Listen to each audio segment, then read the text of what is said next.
안녕하세요. 저는 50대 초반의 여자입니다. 익명으로 제 이야기가 소개된다는 말을 듣고 어렵게 사연을 보내게 되었습니다. 저는 남편과 30대 중반에 결혼했습니다. 요즘엔 워낙 30대 넘어서 결혼한 사람들이 많은데 저 때만 해도 늦은 결혼이었거든요. 저는 남편과 중매로 만나 결혼했습니다.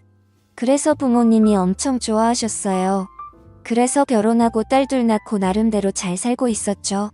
남편은 직장을 다니다 그만두고 현재 사업을 하고 있고요. 제 남편에는 형이 2명이 있습니다. 한 명은 현재 미국에 거주하시고 나머지 한 명은 서울에 계시죠. 그리고 저희 부모님도 서울에 살고 있어요. 시부모님 모두 건강하게 살아 계시고요. 제 아주버님의 아내, 그러니까 제 작은 형님에게는 친구분이 한 명 있는데요. 그분이 미용사입니다. 그래서 저도 자주 가서 머리를 했죠. 저희 집에서 그리 멀지 않은 동네에서 미용실을 하시는데 왜 실력이 좋으시거든요. 그날도 염색을 하려고 미용실에 갔어요. 그런데 문이 잠겨 있더라고요. 잠시 외출했나 영업을 안 하나 생각이 들면서 내일 다시 와야 하는 고민이 들더라고요. 미용실 앞에서 10번 정도 고민하다가 내일 다시 오자 결정하고 집에 가려는데 화장실이 가고 싶더라고요. 미용실 상가 뒤쪽으로 가면 공용 화장실이 있거든요. 그래서 화장실 쪽으로 향했죠. 그런데 화장실 가는 길이 미용실 뒤편이에요. 머리 감는 공간이에요. 그래서 머리 감는 공간 뒷문으로 나가면 바로 화장실이 나오거든요. 아무튼 화장실을 가려고 하는데 미용실 쪽에서 여자 신음소리가 나는 거예요. 이상하잖아요. 분명 문이 잠겨 있었는데요. 제가 살펴보니까 미용실 뒤쪽에 아주 작은 창문이 하나 있거든요. 환기할 수 있는 창문이요. 그 창문이 아주 살짝 열려 있더라고요. 그래서 까치발을 들고 그 창문으로 미용실 안을 들여다봤죠. 근데 작은 형님 친구분이 거기에서 웬 남자랑 그 짓을 하고 있는 게 아니겠어요? 머리 감는 그곳에서 남자랑 아주 난리가 났더라고요. 그 친구분은 당연히 유부녀예요. 아이도 하나 있고요. 그 아이를 실제로 본 적도 있어요. 기가 막히더라고요. 유부녀가 미용실 문 잠가 놓고 웬 남자랑 그 짓을 하고 있으니까요. 근데 그 남자가 왠지 낯이 익었습니다. 그래서 아주 자세히 얼굴을 봤는데 아니 글쎄 저희 작은 아주버님이 아니겠어요? 그러니까 작은 아주버님이 와이프 친구랑 바람을 피우고 있는 장면을 제가 목격한 겁니다. 너무 놀라서 순간 저는 악하고 비명을 질렀어요. 저도 모르게 나온 소리라 당황했죠. 그런데 그 순간 작은 아주버님이 고개를 돌려서 창문 쪽을 바라보는 게 아니겠어요? 그 바람에 작은 아주버님이랑 눈이 마주쳤죠. 저는 눈이 마주치자마자 냅다 도망을 쳤습니다. 바로 택시를 타고 저희 집으로 갔죠. 한 10분 후에 작은 아주버님이 전화를 하시더라고요. 당연히 받지 않았습니다. 그런데 막 10번이 넘어가도록 전화를 하시더라고요. 당연히 다급하셨겠죠. 바람 피우는 모습을 제게 들키셨으니까요. 그래도 받지 않았습니다. 너무 떨리고 심장이 쿵쾅거려서 받을 수가 없더라고요. 그렇게 전화를 계속 받지 않자 문자가 왔더라고요. 전화 좀 받아달라고요. 이야기 좀 하자고 하더군요. 저는 문자도 무시했습니다. 머리가 복잡해서 도무지 아무런 답장도 할 수가 없었어요. 그냥 남편 얼굴 보기도 민망하더라고요. 남편이 유독 작은 아주버님이랑 많이 닮았어요. 그래서 남편 얼굴 볼 때마다 작은 아주버님이 그 친구분이랑 그 짓을 하고 있던 광경이 생생하게 떠올랐습니다. 작은 아주버님은 제가 전화해도 받지 않고 문자도 무시하니까 아주 속이 타셨나봐요. 저희 집으로 평일에 출근도 하지 않고 직접 찾아오셨더라고요. 처음에는 아예 문도 열지 않으려고 했는데 작은 아주버님을 계속 문 앞에 세워두는 것도 예의가 아닌 것 같아서 문을 열어드렸습니다.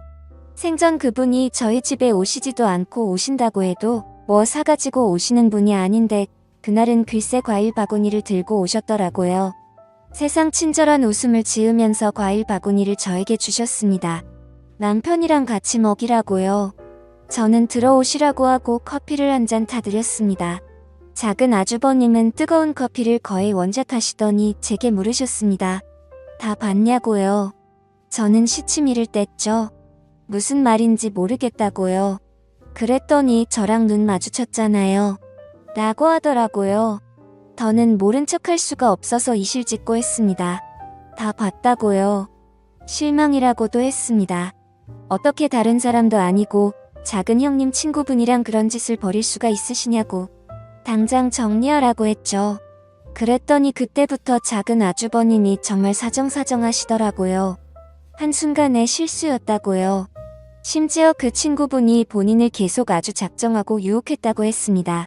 자기는 안 된다고 거절을 했는데도 계속 작정을 하고 달려들었답니다. 여자가 그렇게 달려드는데 버틸 남자가 어디 있겠냐면서 실수했다고 하시더군요. 바람이고 뭐고 그런 것도 없었다고요. 이미 정리된 관계라고요. 그러니 제발 작은 형님에게 말하지 말아달라고 하셨습니다. 안 그래도 작은 형님에게 말해야 하나 말아야 하나 고민이 됐거든요. 하지만 말하지 말아달라고 부탁을 아닌 심술이 나서 작은 형님에게 당장 고자질하고 싶었습니다. 그런데 작은 아주버님이 그런 제 마음을 읽으신 것 같더라고요. 대뜸 저에게 비밀로 해주면 제 남편이 빌린 돈을 갚지 않아도 된다고 하시더군요. 저희 남편이 사업 시작하면서 작은 아주버님께 돈을 좀 빌린 게 있거든요. 그래서 달마다 조금씩 작은 아주버님께 그 빌린 돈을 갚는 중이었습니다. 솔직히 저도 사람인지라 솔깃하더라고요. 빌린 돈을 갚지 않아도 된다고 하시니 마음이 흔들린 것이 사실입니다. 아무리 가족이라고 해도 남의 가정일인데 제가 굳이 말할 필요가 있겠냐고요. 그냥 모른 척하는 게 현명한 거 아니겠냐고요. 그래도 대놓고 비밀로 해주겠다는 게 너무 속 보이는 것 같고 왠지 죄책감도 들어서 일단 생각해 보겠다고 했습니다. 저도 생각을 정리할 시간이 필요하다고요. 작은 아주버님이 잘 좀 생각해 보달라고 하시더군요. 그리고 거듭 비밀로 해달라고 하고 돌아가셨습니다. 그때부터 진짜 잠이 오지 않더라고요. 도저히 어떻게 해야 할지 몰랐습니다. 그렇게 고민 끝에 저는 일단 비밀로 하기로 했어요. 작은 아주버니 다시는 그러지 않겠다고 하시니 믿어보기로 한 거죠. 실수였다고 했으니까요. 그런데 그 말이 다 거짓말이었더라고요. 제가 비밀로 했는데 왠지 찝찝했습니다. 그래서 그 뒤로 몇 번 미용실에 갔죠. 혹시 작은 아주버님이 또 계실지도 몰라서요. 그런데 글쎄 작은 아주버님이 또 미용실에 앉아 계신 겁니다. 작은 아주버님이 그 친구분이랑 커피를 마시고 계셨는데 아주 다정해 보이더라고요. 누가 봐도 사랑을 나누는 연인 사이였습니다. 그 모습을 보고 바로 다음 날에 작은 아주버님께 전화해서 따졌죠. 친구분이랑 만나고 계신 거 다 봤다고요. 왜 거짓말 하시냐고요. 왜 정리를 안 하세요? 그랬더니 아주버님은 정리를 하려고 했는데 그 친구분이 자기랑 헤어지면 죽겠다고 했답니다. 그래서 도저히 정리할 수가 없었대요. 그런데 시간을 주면 반드시 정리하겠다고 하시더군요. 그때부터 왠지 저도 모르게 작은 아주버님이랑 공범이 된 것만 같아서 죄책감 때문에 남편 얼굴도 잘 볼 수가 없었어요. 그래서 고민하다가 그 친구분을 찾아갔습니다. 그리고 아주 잘 타일렀어요. 작은 형님을 생각해서라도 이러시면 안 된다고요. 제발 작은 아주버님이랑 정리하시라고요. 그래도 저는 그분이 나름 교양이 있고 생각이 있는 분이라고 생각했거든요. 그런데 이제 보니 제가 사람을 잘못 본 거더라고요. 아주 코드숨을 치시면서 그럴 수 없답니다. 그러면서 작은 형님이랑은 사실 별로 친하지 않대요. 친구라고 나오는데 서로 별로 연락도 안 한다고요. 아니 전에는 저한테는 작은 형님이랑 엄청 친하다고 그렇게 말하더니 이제 와서 친하지 않다네요. 그게 말이 되나요? 그래서 제가 유부남이 이러면 안 되는 거 아니냐고 했더니 사랑하는데 그게 무슨 상관이냐 하더군요. 그러면서 본인은 작은 아주버님이랑 재혼할 거라고 했습니다. 자기 남편에겐 이미 이혼하자고 말한 상태고 자기는 무서울 게 없대요. 작은 형님이 모든 사실을 알아도 무서울 게 없답니다. 상간녀 취급을 받아도 작은 아주버님만 있으면 상관이 없다고요. 작은 아주버님에게 아주 푹 빠진 것 같았죠. 저는 작은 아주버님께 확실히 정리하라고 했습니다. 그분은 헤어질 생각이 없어 보이고 작은 아주버님이랑 결혼을 하겠다고 하는데 그럼 안 된다고요. 하루빨리 정리하라고 했죠. 알겠다고 하더군요. 시간만 주면 정리하겠다고요. 그리고 나서 2주쯤인가 모르는 번호로 연락이 와서 받았더니 그 작은 형님 친구분이더라고요. 무슨 일이냐고 물었더니 만나자고 하셨습니다. 할 말이 있다고요.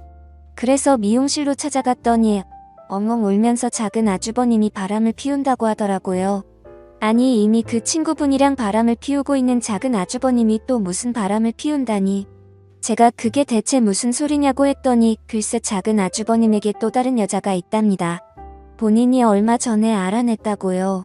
자기가 그 여자 누구냐고 따져 물으니까 알고 없다고 하면서 헤어지자고 했습니다. 이미 다른 여자를 사랑하게 됐다면서요. 저를 붙잡고 엉엉 울면서 말하더라고요. 그런데 제가 듣다가 대체 그런 말을 왜 나한테 하는 거냐고 했더니 저보고 작은 아주버님 좀 설득해달래요. 그래서 뭘 설득하냐고 했더니 그 여자랑 헤어지라고 말을 해달랍니다. 기가 막히더군요. 본인도 바람을 피우는 주제에 누구 보고 헤어지라고 부탁을 해달라는 건지. 그래서 그런 건 내가 알아서 할 테니 신경 쓰지 말라고 했죠. 이제라도 정신 차리고 본인 가정에 충실하라고요. 그 후 집에 들어왔는데 기분이 좋지가 않더라고요. 그래서 작은 아주버님께 전화를 해서 제가 들은 부분을 모두 물었죠. 작은 아주버님은 사실이 아니라고 하더군요. 그 여자가 모두 꿈이 하는 말이라고요. 자기가 헤어지라고 해서 앙심을 품고 그런 거짓말을 한 거라고 하셨죠. 그런데 제가 느끼기엔 거짓말 같지는 않았거든요. 정말 슬퍼하면서 울었으니까요. 정말 진심으로 하는 말 같았습니다. 저는 작은 아주버님이 또 다른 여자와 바람을 피우고 있다고 확신했습니다. 이쯤 되니 모르는 척하는 것도 죄스럽겠더라고요. 그래서 남편에게 모두 말했습니다. 그동안 있었던 일을 전부 말했어요. 당연히 남편은 화를 냈죠. 왜 이제야 말하는 거냐고 엄청 뭐라고 했습니다. 저보고 그 돈 안 갚아도 된다고 해서 흔들린 거냐고요. 솔직하게 말했죠. 흔들렸다고. 그래도 이제라도 정신 차리고 사실을 말하는 거라고요. 남편이 작은 아주버님께 전화를 해서 정말 엄청나게 뭐라고 하더라고요. 서로 고성이 오고 갔습니다. 휴대폰 너머로 작은 아주버님이 신랑에게 욕을 하는 소리도 들렸고 아주 난리가 났어요. 작은 아주버님은 저희 신랑한테 신경 끄라고 하시더군요. 남편이 작은 아주버님께 한 소리 했지만 막상 작은 형님에게 말하는 건 꺼려 했습니다. 본인 입으로 도무지 말할 수가 없대요. 저도 마찬가지고요. 그래도 저는 역시 말해야 한다는 생각이 들었습니다. 만약 제가 작은 형님이었다면 저는 저에게 말해주기를 바랬을 테니까요. 저는 정말 어렵게 용기를 내서 작은 형님에게 말했습니다. 그동안 있었던 일 전부 숨기지 않고 말했죠. 작은 형님이 그동안 작은 아주버님이 외도를 감추고 있었던 걸 알면 저를 죽을 때까지 보지 않겠다고 하실지도 모르지만 있는 그대로 말씀드렸어요. 그런데 작은 형님은 이미 알고 계시더라고요. 친구분이랑 바람을 피운 것도 알고 계시고 다른 여자랑 바람이 난 것도 알고 있었어요. 심지어 다른 여자가 누구인지도 알고 있더라고요. 글쎄 회사 경례랍니다. 나이가 40대 초반이래요. 10살은 넘게 차이가 나는 여자랑 바람이 난 거죠. 더 기가 막힌 것은 바람이 이번이 처음이 아니라는 겁니다. 결혼 생활하면서 작은 아주버님이 엄청 많은 바람을 피웠다고 하더라고요. 그걸 알면서도 작은 형님은 지금까지 모른 척 눈 감아준 거였고요. 작은 형님은 저에게 조금 실망했다고 했지만 이제라도 말해줘서 고맙다고 하시면서 자기를 도와달라고 하셨습니다. 어떻게 도와주냐고 했더니 자기 계획을 말씀하시더라고요. 알고 보니 이미 작은 형님은 많은 부분을 계획하고 계셨죠. 일단 작은 아주버님이 작은 형님 이름으로 구매했던 아파트 2채를 모두 형님이 파셨대요. 작은 아주버님이 사업을 하면서 돈을 조금 모으셨거든요. 그런데 세금을 내야 하니까 작은 형님이 이름으로 아파트를 산 거죠. 그래서 작은 형님이 그 아파트를 몰래 판 거고요. 작은 형님은 작은 아주버님 몰래 이사를 하실 계획이었어요. 아무도 모르는 곳으로 몰래 떠나실 계획이었던 거죠. 그런데 그러려면 작은 아주버님이 오랫동안 집을 비우셔야 하는데 정말 작은 아주버님이 엄청난 짠돌이었거든요. 그래서 꼭 점심도 집에 가서 드세요. 웬만하면 외식도 잘 안 합니다. 기가 막힌 건 지금까지 수많은 여성들이랑 바람을 피워도 그 여자들이랑 여행 한 번 안 갔답니다. 평소에는 밥도 항상 집에 와서 먹고요. 저는 그런데도 어떻게 바람을 피울 수 있는지 신기하더라고요. 아무튼 그래서 작은 형님은 작은 아주버님이 오랫동안 집을 비울 신반이 있어야 한다고 하셨어요. 그동안 포장 이사를 불러서 이사를 해야 하니까요. 엄청난 계획을 저보고 도와달라고 하시더군요. 도와주면 지금까지 침묵했던 부분을 모두 용서해주겠다고 하시면서요. 고민이 많이 되었습니다. 나중에 일을 제가 도와준 걸 작은 아주버님이 알게 되면 큰일이잖아요. 그런데 다른 한편으론 작은 형님을 도와드리고 싶더라고요. 같은 여자여서 도와드리고 싶었습니다. 그래서 남편 모르게 작은 형님을 도와드리려고 고민을 하다 남편을 이용했어요. 낚시를 좋아하거든요. 그래서 작은 아주버님 데리고 낚시를 다녀오라 했습니다. 남편이 고민하다가 그러겠다 하더군요. 물론 작은 아주버님이 처음에는 가지 않겠다고 하셨어요. 남편이랑은 평생 보고 싶지 않다고요. 그래서 반협박을 했죠. 우리 남편이랑 낚시 가서 화해하지 않으면 작은 형님에게 모든 사실을 말하겠다고요. 그렇게 말하는데 안 갈 수가 있나요? 가겠다고 하더라고요. 그래서 아무것도 모르는 남편은 작은 아주버님을 데리고 낚시를 갔습니다. 작은 아주버님이 저희 남편이랑 1박 2일로 낚시를 하는 사이 작은 형님은 이사를 했습니다. 포장 이사를 불러서 이사를 했죠. 아무도 모르는 곳으로요. 심지어 저에게도 알려주시지 않았어요. 나중에 어른이 되면 자리를 잡고 나면 알려주겠다고 하셨죠. 그렇게 작은 형님은 떠나셨습니다. 당연히 집안이 뒤집어졌죠. 작은 아주버님 입장에서는 얼마나 황당했겠어요. 낚시를 마치고 돌아왔는데 와이프가 짐을 모두 빼고 떠나버렸으니까요. 작은 형님에게 전화를 해봤는데 없는 번호라고 했답니다. 정말 증발해버린 거죠. 작은 아주버님이 저에게 전화해서 엄청 난리를 피우셨어요. 혹시 알고 있었냐고요? 저는 당연히 몰랐다고 했죠. 시치미를 떼면서 몰랐다고 했습니다. 어떻게 그런 일이 있을 수 있냐면서 놀라운 척했죠. 황당한 건 남편도 마찬가지였어요. 저보고 진짜 아무것도 몰랐냐고 하더라고요. 저는 당연히 모른다고 했고요. 나중에 작은 아주버님이 작은 형님이 아파트 2채를 판 사실도 알게 되셨어요. 남편 말로는 작은 아주버님이 오열을 했다고 하더라고요. 나라를 잃은 사람처럼 통곡을 했다대요. 작은 형님을 잡으려고 해도 어디로 갔는지도 모르고 번호도 모르니 잡을 수가 없다고요. 그리고 나서 한 달 후쯤인가 작은 형님이 저에게 전화를 하셨더라고요. 본인은 아주 잘 지낸다 했습니다. 현재 지방에 계시다고 했어요. 어디 지역인지는 말씀해주지 않으셨고요. 나중에 작은 아주버님이랑 정리가 되면 말씀해주겠다고 하셨죠. 저는 작은 아주버님이랑 연락은 해보셨냐고 여쭈었더니 하셨다고 하시더군요. 작은 아주버님이 아주 난리가 났었다대요. 도대체 어디냐고 했답니다. 본인 돈 가지고 오라고요. 작은 형님은 그냥 이렇게 살자고 했답니다. 굳이 이혼할 필요 없다고요. 각자 이렇게 떨어져서 각자 인생을 살자고요. 그렇게 하는 것이 더 편할 것 같긴 하겠더라고요. 차라리 이혼을 하는 게 낫지. 작은 아주버님이 절대로 안 된다고 돌아오라고 했지만 소용없었죠. 돌아갈 생각이었다면 애초에 작은 형님이 그런 계획을 세우지도 않았을 겁니다. 그 일로 인해 작은 아주버님은 지금까지 바람을 피셨던 것을 시부모님께도 들키게 되었습니다. 그래서 또 한바탕 난리가 났었죠. 그리고 시부모님이 작은 아주버님이랑 저희 부부를 불러서 이게 대체 무슨 일이냐고 화를 내셨어요. 그리고 작은 아주버님에게 지금까지 밖에서 어떤 짓거리를 하고 돌아다니길래 이런 사단이 난 거냐고 하셨죠. 시아버지께서는 너 같은 자식 필요 없으니 다시는 본인 눈에 보이지 말라고도 하셨어요. 그 소식이 미국에 계신 큰 아주버님에게도 들리셨나봐요. 당연히 큰어머니께서 말씀을 하셨겠죠. 남편 말로는 큰 아주버님이 작은 아주버님께 전화를 해서 엄청 욕을 하셨게요. 부끄럽다고 하시면서 평생 반성하며 살라고 했답니다. 재수씨 괴롭히지 말라고요. 그냥 그렇게 살라고 했답니다. 작은 아주버님도 큰 아주버님에게는 꼼짝 못해요. 그래서 그 말 듣고 더 이상 작은 형님을 괴롭히지 않는 것 같더라고요.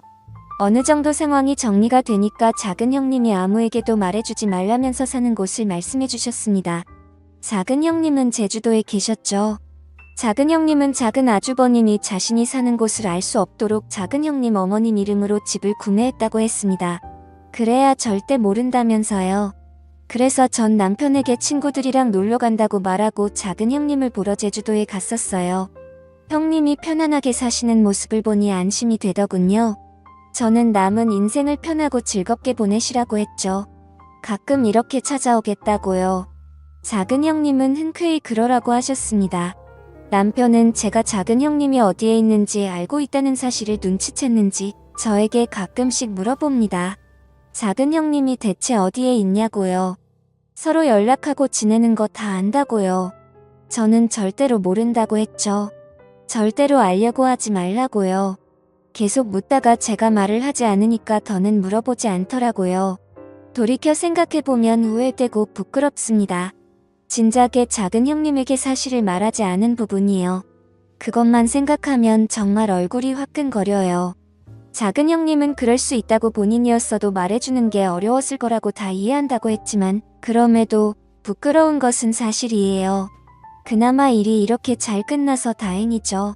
제 이야기를 들어주셔서 감사합니다. 집안에 좋지 않은 일이라서 말을 꺼내는 게 조심스러웠어요. 제가 잘못한 부분도 있으니까요. 하지만 같은 여자로서 통쾌한 부분이어서 이렇게 익명으로 사연을 보내게 됐습니다.